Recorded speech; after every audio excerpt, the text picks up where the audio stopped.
You're listening to an Airwave Media Podcast. I am a scientist. I am a scientist. I am a scientist. We gotta live on the science alone. Welcome to Unbiased Science, where we bring scientific method to the madness. We're your hosts, Dr. Jess Dyer and Dr. Andrea Love. And this week, we are back with the Nadolsky boys, the Docs Who Lift, Doctors Spencer and Karl Nadolsky, who will introduce themselves in just one moment, to tackle another scientist who has sort of teetered into the pseudoscience space. That is the glucose goddess, who has a new supplement that we'll talk about in detail in just one moment. Spence and Karl, do you want to just introduce yourselves briefly? All right. Age before youth, I guess. All right. So Karl Nadolsky, I am a board certified endocrinologist, internal medicine specialist, and obesity specialist. I am currently the chief of endocrinology, obesity, and diabetes at Holland Hospital, assistant professor of medicine for Michigan State University. And, I am Spencer's co-host for the Docs Who Lift podcast, and we do a lot of, especially in my world, a lot of obesity, diabetes, metabolic disease, and obviously other hormones. I am Spencer Nadolsky, the younger brother, taller brother, and I slightly skinnier, less girth, but definitely more girth. No. I am a board-certified family medicine physician, specialized in obesity medicine, something called lipidology, the study of lipids like cholesterol and triglycerides and that type of thing. And I am a meme lord on Instagram. So apparently not as much as our topic today. Yeah. So let's just set the stage with who this person is that we're going to be talking about. So you all probably know her as the glucose goddess, but her actual name is Jessie Inchauspe. She has over 3.3 million followers on Instagram. She leverages her platform to preach about blood sugar and also to sell various products. She does hold a master's degree in biochemistry, but some of the scientific merit of her content is debatable, and we're really going to dig in today. We'll get into the specifics. And again, as I mentioned, she's now delving into supplements. She recently made waves with the announcement of her latest venture called the Anti-Spike Formula. And so this new supplement is currently available for pre-order for $65 with shipments starting in April, and it promises to combat the dreaded post-meal blood sugar spike. It's marketed as a natural solution. She really emphasizes its 100% natural ingredients, touting it as gut-friendly, sugar-free, vegan, and gluten-free. So, and I know we're going to get into this in some of her claims, but just to get into what the ingredients are for the anti-spike recipe. So there are 4 main ingredients. And these are white mulberry leaf, which is touted to potentially slow down carbohydrate absorption, lemon and cinnamon extracts, touted to have potential blood sugar management benefits, and the intriguing, quote, glucose goddess antioxidants, which are a proprietary blend of undisclosed vegetable extracts. And as we'll get into those first 3 ingredients that we just mentioned, they do have some extremely limited, mainly preclinical research to support some of these claims, but there's really no solid clinical evidence that they work. And even more than that, the supplement itself has not been studied. So there have been no clinical trials on all these ingredients together and the supplement itself. And if anything, correct me if I'm wrong, but all those little bitty studies that are, really don't have a lot of great data behind them. They were in people with dysglycemia, meaning like type 2 diabetes, not in healthy people without diabetes anyways, so that's right? exactly right, Karl. I actually went and pulled the studies that she put screenshots of in her, like, this is the data behind my new supplement. And, the first study was looking at specifically just mulberry leaf or mulberry leaf extract. And it was with people who it was actually a meta-analysis on studies studies of people with glycemic issues, so dyslipidemia, type 2 diabetes, and so on.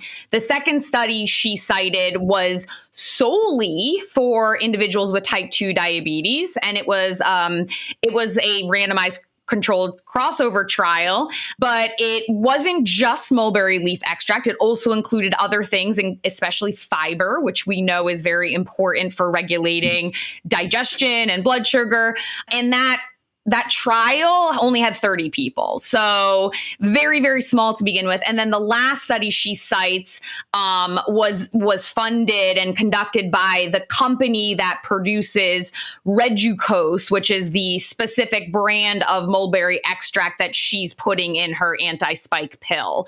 So that's a pretty big conflict of interest there. And again, that study was only 38 individuals across, arms, and they only looked at blood sugar changes when you're consuming just sucrose, just table sugar, right? There's nothing else involved. You're not looking at it in the context of food or anything. So, there's obvious flaws in the claims she's making. And what's more concerning is that this really goes to the crux of pseudoscience, right? It takes these nuggets of truth or these mechanistic ideas and it really exaggerates it and it sells it to people under the guise of health, when in reality, there are things that we probably should be focusing on much more than buying these supplements that have no benefits. And what's really frustrating is that, there was actually an interview in today.com, and we're airing this on Wednesday, but this was on last Thursday. But basically she's saying that, her goal is to break down glucose related research into fun, digestible, and easy to understand graphs and social media posts. She sees herself as a science translator between studies and the general public, but in reality, she's doing the opposite. And many critics of her have said that she propagates pseudoscience. She advocates a method that is not supported by evidence, and the studies that she cites routinely are either anecdotal, false, completely misinterpreted, or not relevant to the things she's claiming. And just one thing before, Spencer and Karl, obviously we really want to hear from you from the clinical perspective, but there was one statistic that I saw all over her page in regard to this particular supplement. She says that it will moderate glucose spikes by up to 40% if taken before a carb-rich meal. Andrew, did you see that statistic? I could not find where that was coming from. It was coming from that very first study that she was citing. That was a review of some other studies with people with glycemic issues. And it was essentially, looking at, variability in blood sugar levels with some of these mulberry leaf extracts that were tested in some of these studies that were included in this meta-analysis. But of course, it's not looking at her actual supplement or her actual formulation, or even a large scale population that's representative of the population at large, right? As Karl said, these studies were in people who have blood sugar issues to begin with, but she's marketing this for everyone because she makes the claim that fluctuations in your blood sugar are going to lead to insulin resistance, which is going to lead to type 2 diabetes. So I think that's really, the problem is she's essentially telling everybody that they need to go buy this $65 per month supplement, which has no evidence to support it. And of course, it's more expensive than really good medications that we have for type 2 diabetes that have real huge data behind them and actual outcomes that we know, both good and bad, that we can talk about. And it goes all the way back to, why the heck do we even care about people's blood sugar? And I want you guys to really kind of, talk people through like why we detect glucose in the blood after eating. How is it regulated? Talk a little bit about the glucose insulin pathway and what is the relationship really between blood glucose increases after eating, postprandial blood glucose increases, and risk for type 2 diabetes or insulin resistance. So maybe you two can walk us through that. Yeah, so let's talk about type 1 diabetes a second, because that's where we get a lot of the data for why we don't want people to have hyperglycemia. A normal fasting blood glucose is less than 100 milligrams per deciliter. When it's 126 or over, that's consistent with hyperglycemia to the point we call diabetes of any flavor, right? A 2-hour post-glucose challenge after like a 2-hour glucose tolerance test, we call it. If it's over 200 milligrams per deciliter, that's consistent with diabetes. Again, type 1, type 2, there's some other different types of diabetes, but hyperglycemia to the point where this is a huge problem. Pre-diabetes is essentially in between those two things. We have something called the hemoglobin A1C, which is really just, I tell people, it's a way we measure the estimated average sugar over 3 months, because red blood cells live 3 months. They get glycated, meaning from the levels of glucose, and it correlates to an average sugar. So, for example, a hemoglobin A1C of 7, which is a goal for a lot of people with any type of diabetes to reduce the risk that we're going to talk about, is about an average of 154 or 155 milligrams per deciliter, just to give you a little bit of context. So type 1 diabetes, where we get a lot of the data for why hyperglycemia is a problem, is it's an autoimmune disease. There can be secondary causes where your pancreas doesn't work, doesn't make insulin. Insulin is what is secreted by the pancreas when we consume foods that get broken down and start raising our blood glucose. There are different phases of the insulin secretion. There's an initial first phase, and then there's a second phase. This gets into, Spencer and I were just talking with somebody about the incretins or the GLP-1 hormones, the GIP, these other gut hormones that help stimulate the pancreas when it starts to sense nutrients. And the insulin goes up. It goes to target cells throughout the body to essentially pull the glucose in and be used or stored, etc. There are many parts of the body that actually don't use insulin, by the way. That's actually where some of the complications come from. So in type 1 diabetes, though, autoimmune disease used to be thought of as juvenile, but it can happen actually anytime to anybody, where the pancreas stops working. The beta cells that make insulin, they stop working, and we develop hyperglycemia. Acute hyperglycemia, when someone has that and they don't have any insulin, it's very catabolic, because now they don't have anything to get the glucose into the muscle cells. You end up with like an acidosis. It's called diabetic ketoacidosis potentially, which is life-threatening. People lose glucose through their urine. They become very dehydrated. They lose a lot of weight. That's kind of the short-term issues. But even if we can't keep their glucoses to some degree controlled, and we'll talk about those goals and what those mean, the long-term complications include microvascular disease. When we're talking about microvascular disease, it's retinopathy, so eye disease. It's the leading cause of blindness, nephropathy, kidney disease, neuropathy, nerves. When the issue with all these types of microvascular things is that nerve, retinal in your eyes, and kidney cells, they don't require insulin for intracellular glucose entry. So then when they're exposed to the glucose levels in the presence of insulin deficiency, whether it's absolute, like in young onset type 1 diabetes, or even relative, which we'll talk about with the insulin resistance, development of type 2 diabetes, then it results in the intracellular metabolic dysfunction and increased risk of all those problems. And so for those with type 1 diabetes, I'll just talk about the big, huge trial that was like the landmark trial in reducing glucose levels in people with type 1 diabetes, the DCCT, okay, in type 1 diabetes. And basically it was when we were starting to develop better insulins to better mimic our own physiology. That insulin technology has not been great for a long time. We're talking back in the 80s when we didn't have good ways to measure glucose. You should talk to people who have had type 1 diabetes since then. It's amazing, totally different than what we do now. And so they basically randomized people to the old conventional standard with a goal of a hemoglobin A1C of 9%, mind you. So 9% is like an average glucose of 212 milligrams per deciliter. Okay. And they did intensive insulin management, basal insulin, which your pancreas should always be secreting a little bit of insulin to keep your fasting sugars at bay. Again, normal under 100. But these days, our goal is really to have it under 130 or maybe under 110 if they have type 1 diabetes. And then bolus insulin with their meals to cover their meals, which generally is a goal to kind of keep that under 180 if we can.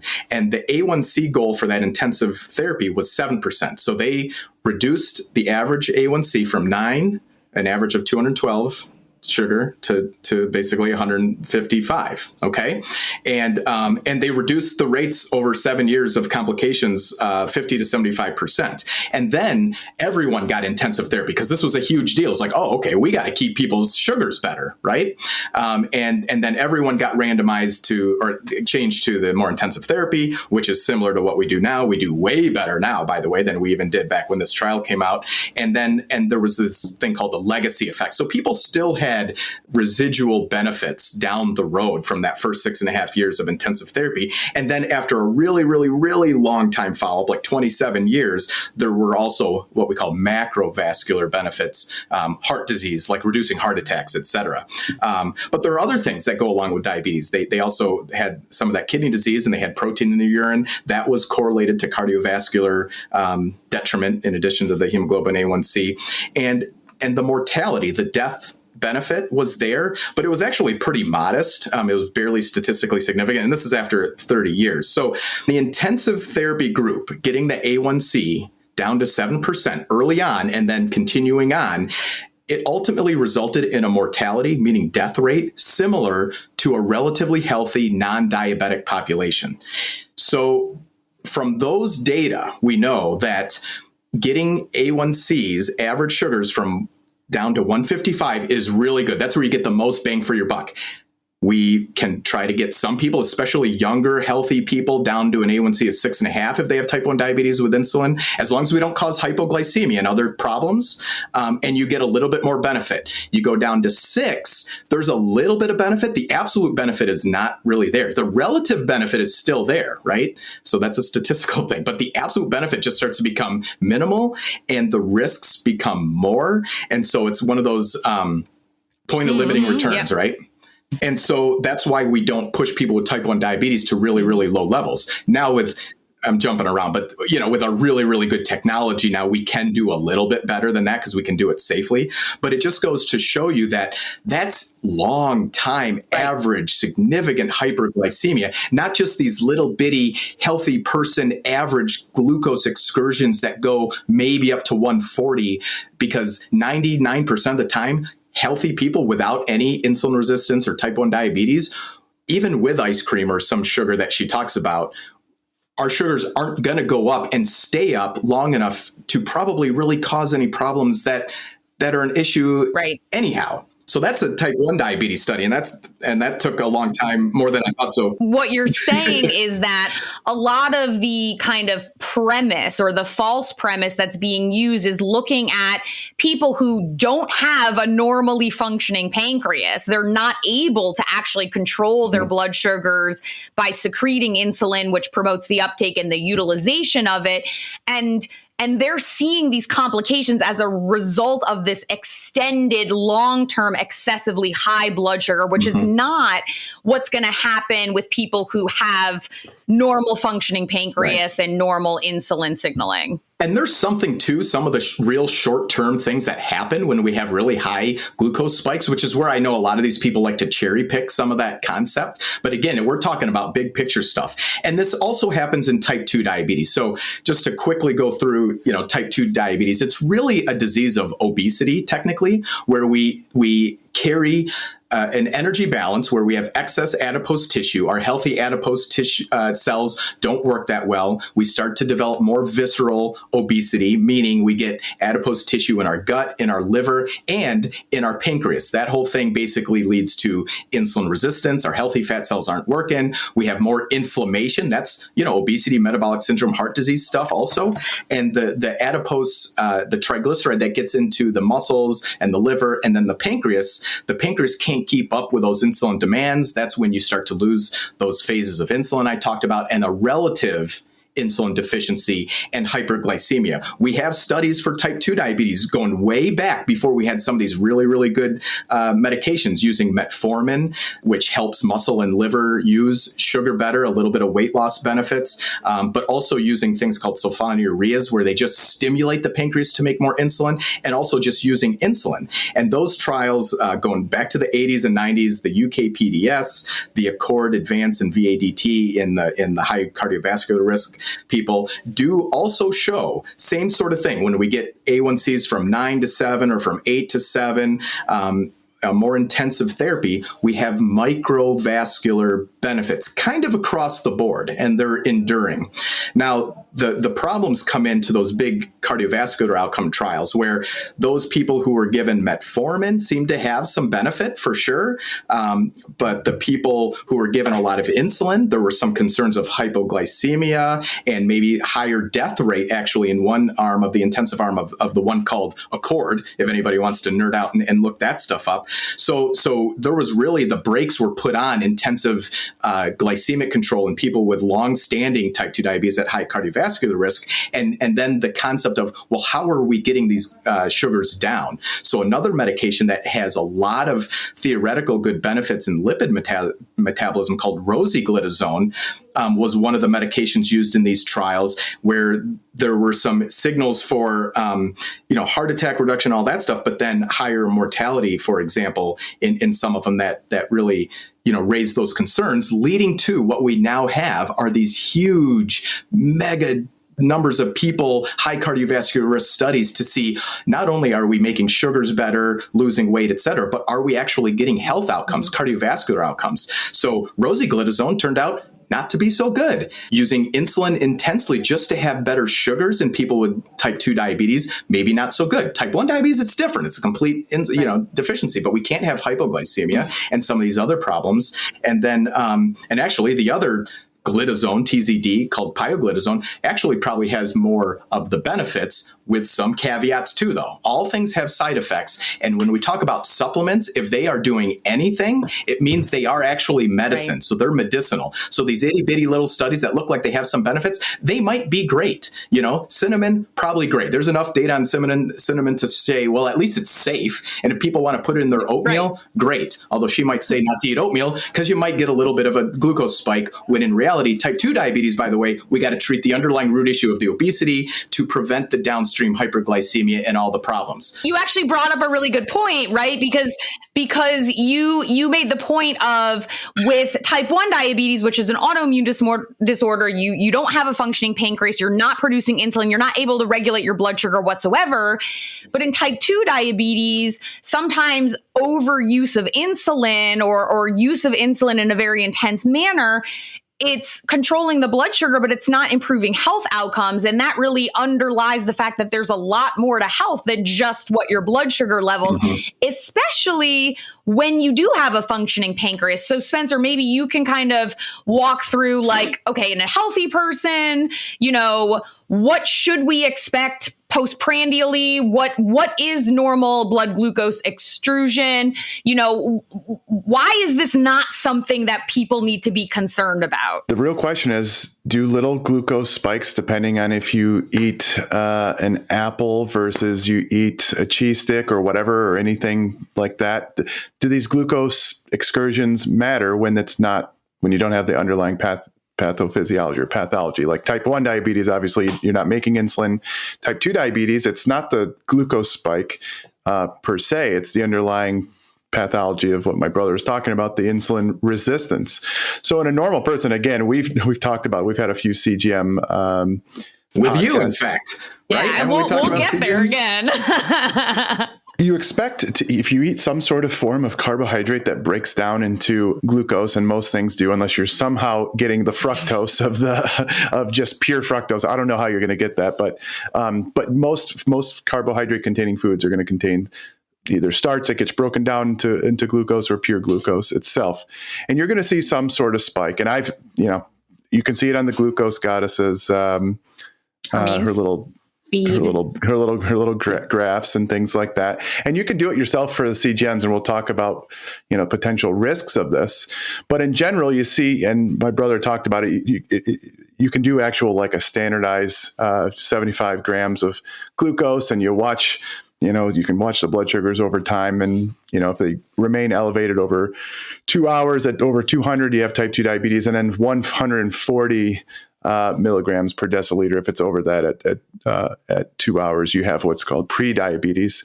And my brother talked about the A1C, but a 5.7% A1C up to 6.5 is prediabetes as well. So in a normal person, though, that doesn't have prediabetes, you can expect an A1C below 5.6 and below. And then you'd also not expect to see postprandial blood sugars above 140 at 2 hours.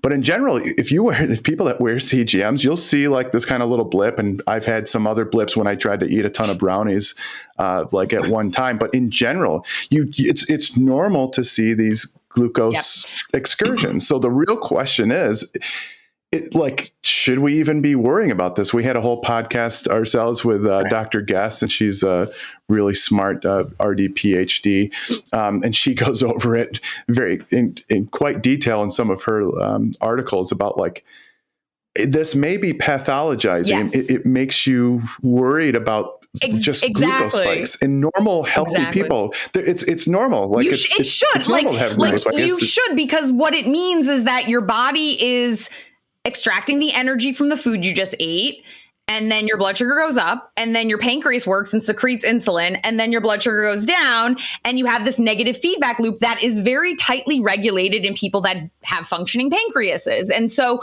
what this does is it pathologizes it, but it creates this health anxiety, and it creates this like information overload where people are fixated on looking at their blood sugar level when there isn't a clinical reason for it.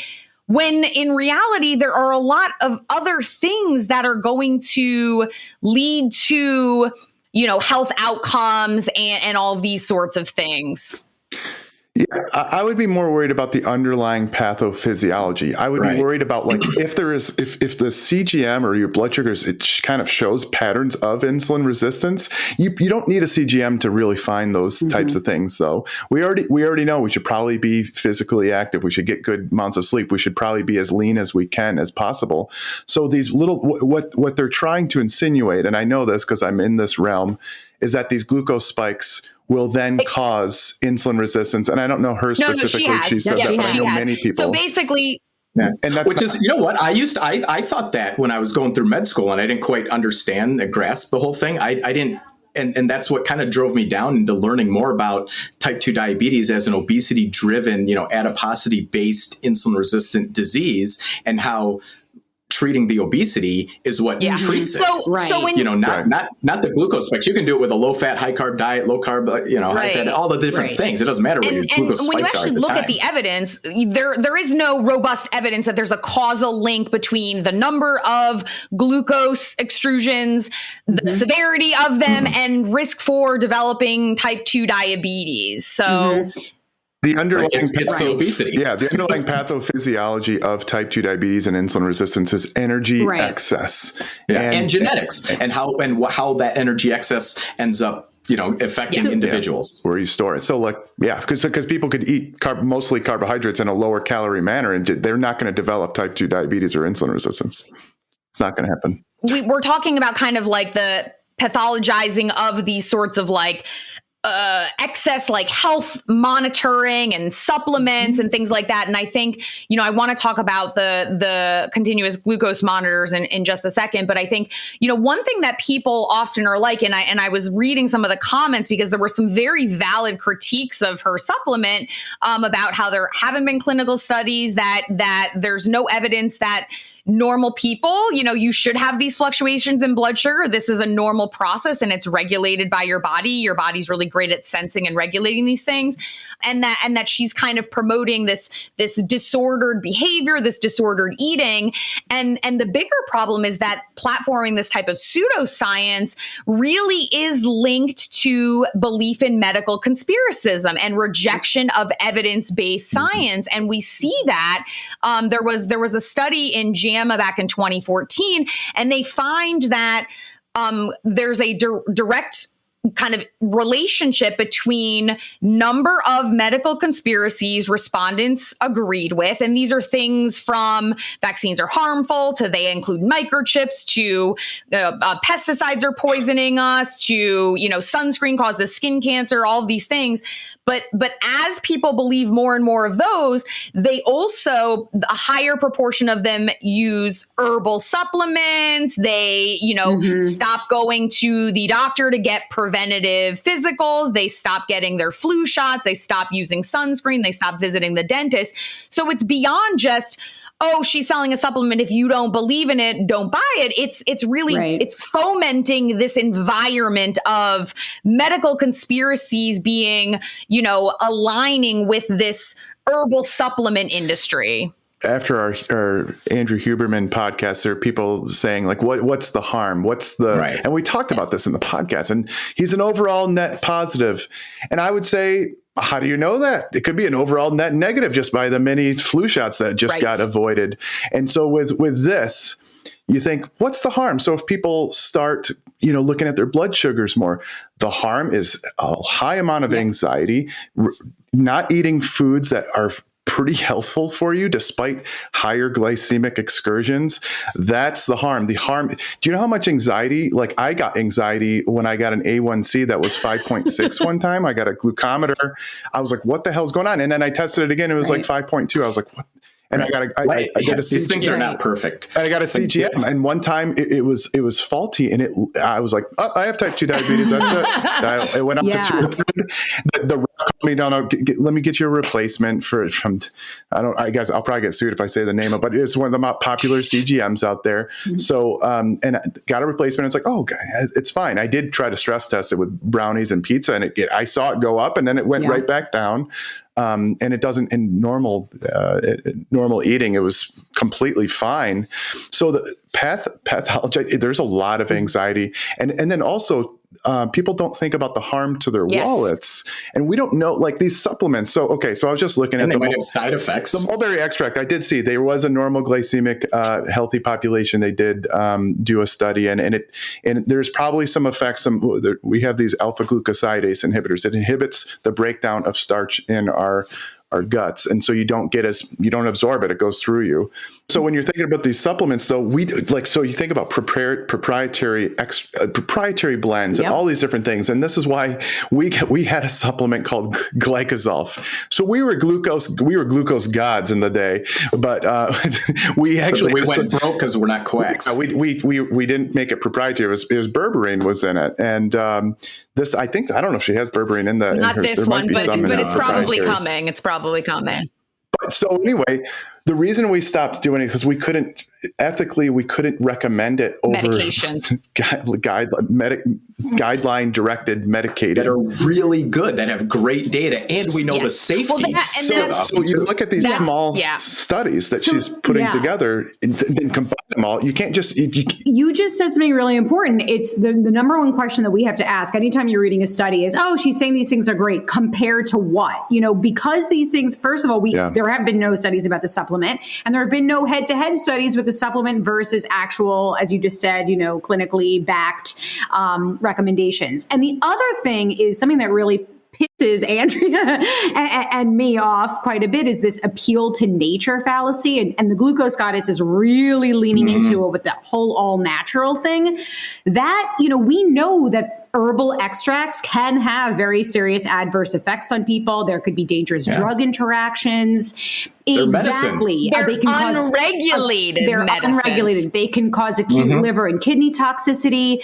There's a link here we'll put in our show notes. Supplement overdosing accounted for 20% of liver damage and hepatotoxicity. Hepatotoxicity. Okay. In the U.S., I read it. I don't say it out loud. Sorry. In the U.S. in 2017, and that number is obviously definitely a lot higher now because we know that supplements have just been a booming industry. So when people are like, well, what is the harm? These are just herbal supplements. There can be actual harms that, with the herbal supplements, especially the proprietary blends, there's a lot of plants out there that are very toxic at very low doses. And you can't, you have no way of knowing this, right? She's selling these things. She's using this loophole in the supplement industry by saying it's proprietary to pretend like it's trade secret, and that's why she doesn't want to disclose it.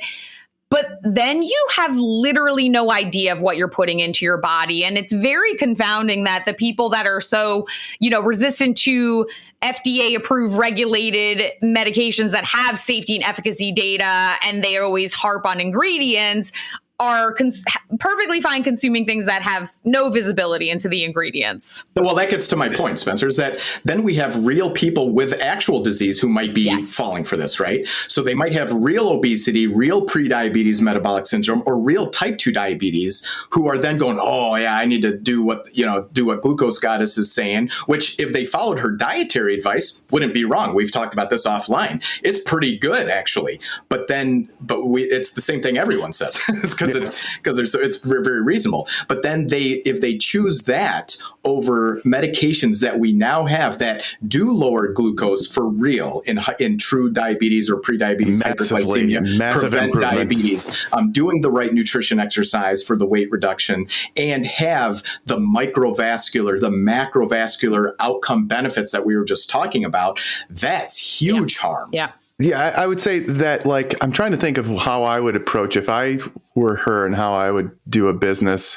I'd probably have a little guidebook for those with pre-diabetes and type 2 diabetes. The supplement thing, I wouldn't make it proprietary. I would use the most rigorously studied supplements. And then I would probably, if I'm making enough money, I'd try to fund some sort of study and then say, look, if you're somebody that doesn't tolerate all these other medicines, I don't know. I'm trying to think of how I would do it ethically, but to me, that's why we didn't do it. That's why we got out of the game. But the other thing is that you two are looking at it in the context of taking this if you have disease, right? She's marketing this for everyone. She says it is a supplement for the thousands of people who have asked me for a supplement to support their glucose journey. I am so proud of this formula, so proud of this product. I know you will love it as much as I do. It's the best supplement in the market with gold standard science backing it. And you take 2 capsules once a day before the meal of your day, highest in carbs or sugar. It's very similar to how you would use vinegar. If you want a little extra help to keep your glucose steady, to help your insulin resistance, again, she's suggesting that regular people are developing insulin resistance, but also helping your cravings and your fatigue. Anti-Spike has got your back. So she's also lumping in cravings and fatigue, which have many, many potential causes, right? We know people get weird cravings when they're depressed, when hormones are fluctuating. You can be fatigued for a variety of things, but she's saying, well, it's all because your blood glucose is spiking and your pancreas isn't properly working, which of course is not the case. Where is this supplement going to be available? Is it going to be available in the United States? Yeah. Everywhere. Yeah. So here's the thing. I mean, we can tell this quick story. We talked about this on our podcast with our supplement called Glycosolve. Again, it's not available anymore, but I had a marketing team that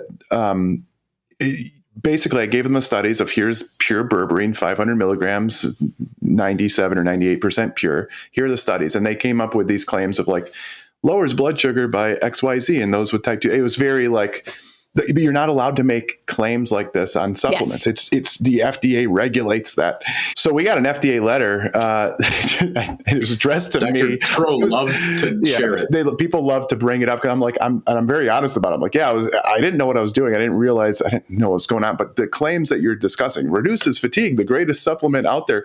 I'm surprised the FDA is. Yeah, the FDA. Someone's probably going to go. You can't do that. She found a loophole, and God, it is. So the other thing is that we, obviously it's not on the market yet, but there is a way to report fraudulent claims made by supplements because they are not regulated by the FDA for safety and efficacy. They cannot make claims about helping medical issues, right? They cannot make those.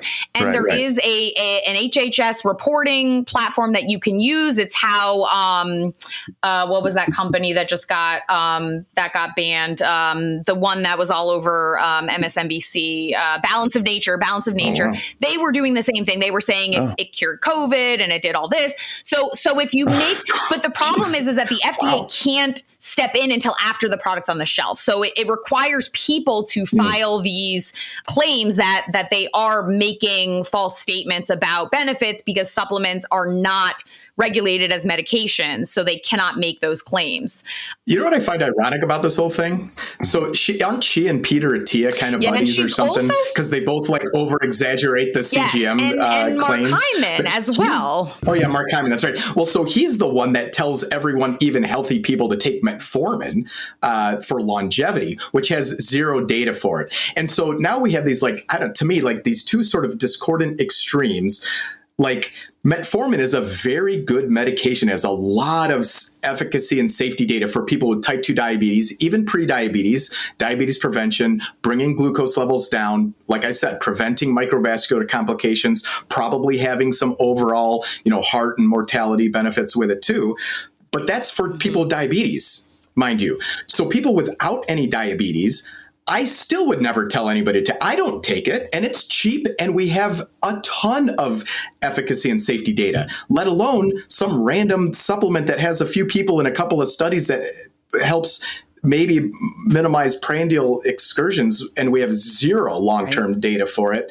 And maybe it's fine, but God, I'd rather spend $1 a month on metformin than $65 on a supplement, and I still wouldn't do it because it's medicine. We shouldn't be taking drugs if we don't need it. The more risk you have, and the more we know the benefits of medications and supplements, anyhow, then the better the risk to benefit profile is. Over-the-counter orlistat, lipase inhibitor it's literally approved medicine for obesity, but it is over-the-counter, by the way, and it has good efficacy and safety data for obesity and some, lipids and diabetes things. Absolutely better, worth your money. Way more safety data, and actually has some benefits other than oily stools. Karl opened the door, and I want to make sure that we touch on the CGM phenomenon, because this goes hand in hand, right? She kind of she made her mark selling these books called the Glucose Revolution and the Glucose Goddess Method, all of these hacks for healthy people to make sure that their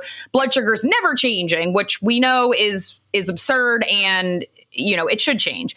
But she also obviously aligns with people and herself recommending this CGM, continuous glucose monitors, which we know are not evidence-based for people who are not pre-diabetic or diabetic. So maybe, Spencer, you can kind of summarize, the potential issues with CGMs, especially in combination with these other pathology issues of, demonizing blood sugar. Yeah, I don't want to stop people from being curious. I've done it myself. And if you're going to do it, if you're going to get because you're like, oh, this is kind of interesting, I just kind of want to see.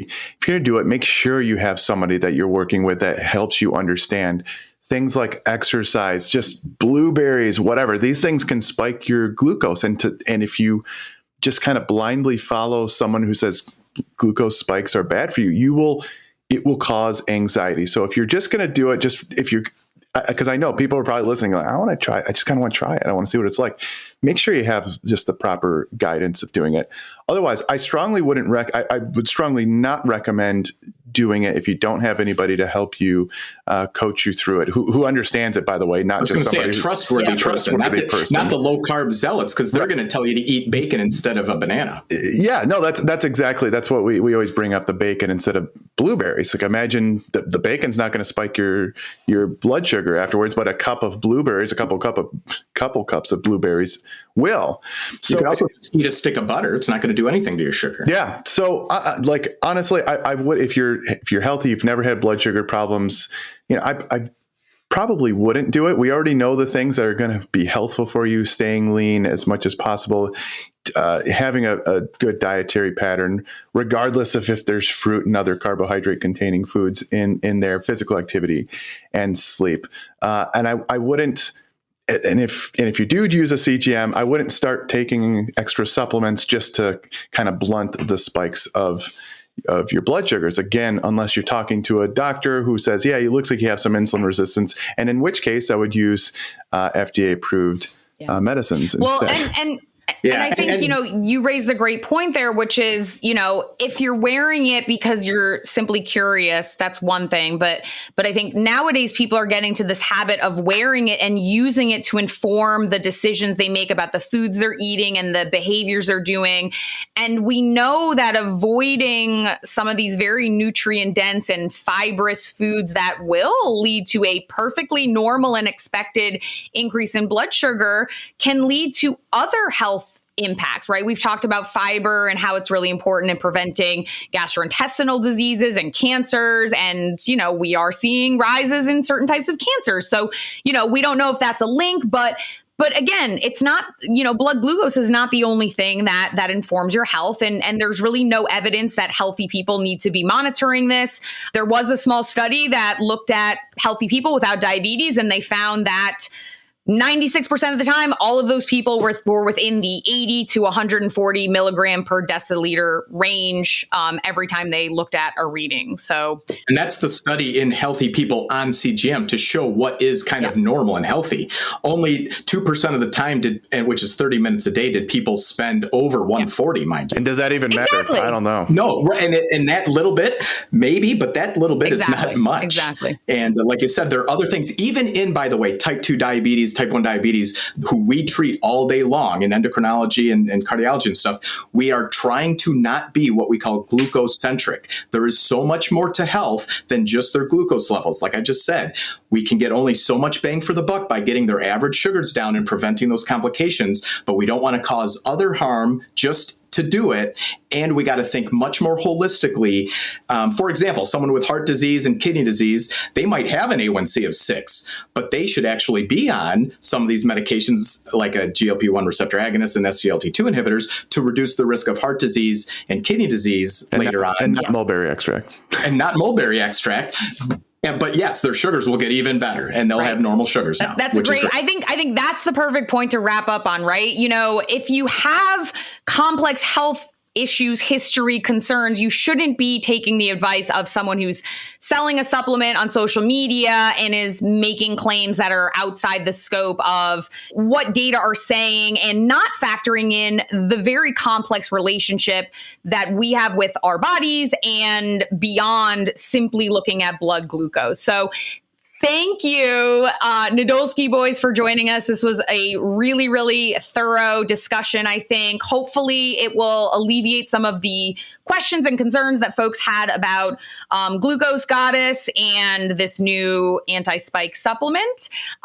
So thank you again for joining us. We hope you learned a thing or two. And if you want to support our efforts and help us grow the reach of Unbiased Science, check out our website. We have our weekly newsletter, which is at theunbiasedscipod.substack.com. Our website is www.unbiasedscipod.com. And make sure to subscribe to our YouTube and all of our social handles. The handle is at unbiasedscipod. Catch you next time on the pod, your trusted source for no nonsense, just science. I am a scientist.